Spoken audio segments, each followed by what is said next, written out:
Est-ce que vous êtes plutôt un cavalier actif ou un cavalier réactif?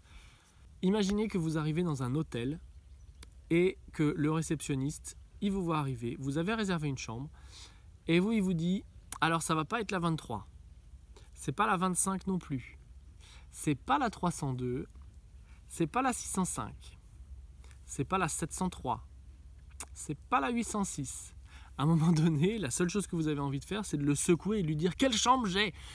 Quelle chambre j'ai? Dans quelle chambre je suis ce soir? Est-ce que tu peux, s'il te plaît, me dire quelle chambre c'est? » Et pas me dire « C'est pas celle-là, c'est pas celle-là, c'est pas celle-là, c'est pas celle-là. » J'étais en stage ce week-end et il y avait un cheval qui, après le galop, avait toujours envie de repartir au galop ou de passer au trot. Il ne pouvait pas rester en place, il était toujours en train d'accélérer et de passer à l'allure supérieure.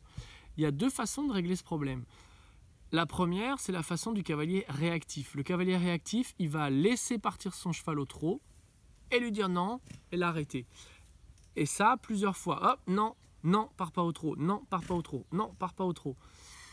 Et le cheval, malgré tout, il continue de partir, on lui dit non, on lui dit non, on lui dit non, on lui dit non. Ça, c'est être réactif, c'est réagir en fonction de ce que le cheval fait. La deuxième possibilité, c'est d'être un cavalier actif et de lui demander un mouvement qui ne va pas être compatible avec la défense qu'il prend.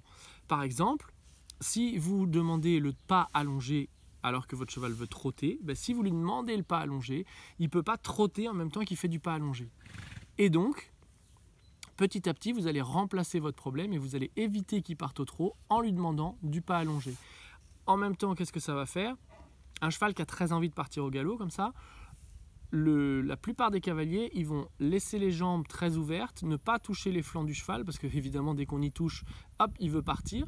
Et ce qui se passe, c'est que ça sensibilise le cheval. Ça veut dire que dès que les jambes vont se remettre sur le cheval, hop, il veut partir et il va partir encore plus vite. Donc on n'est que dans la main et le cheval ne peut pas mettre son dos en place, ne peut pas marcher et est toujours dans la fuite, dans la fuite, dans la fuite. Donc le fait de faire du pas allongé, par exemple sur des cercles, vous allez le mettre au pas et vous allez pousser avec vos jambes, pousser avec vos mains. Au début, vous le retenez pour pas qu'il trotte et vous poussez avec votre assiette jusqu'à ce qu'il fasse un pas un peu plus ample sans passer au trottinement.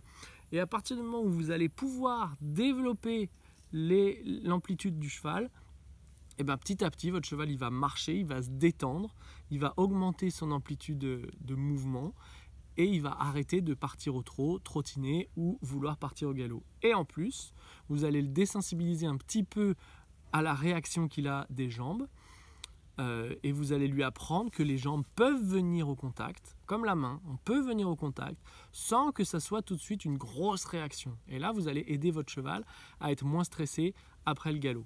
Essayez de penser à ça dans votre façon de monter, dans votre équitation, et vous verrez, ça change pas mal de choses. Remplacez le mauvais mouvement par un autre mouvement qui est incompatible avec le premier.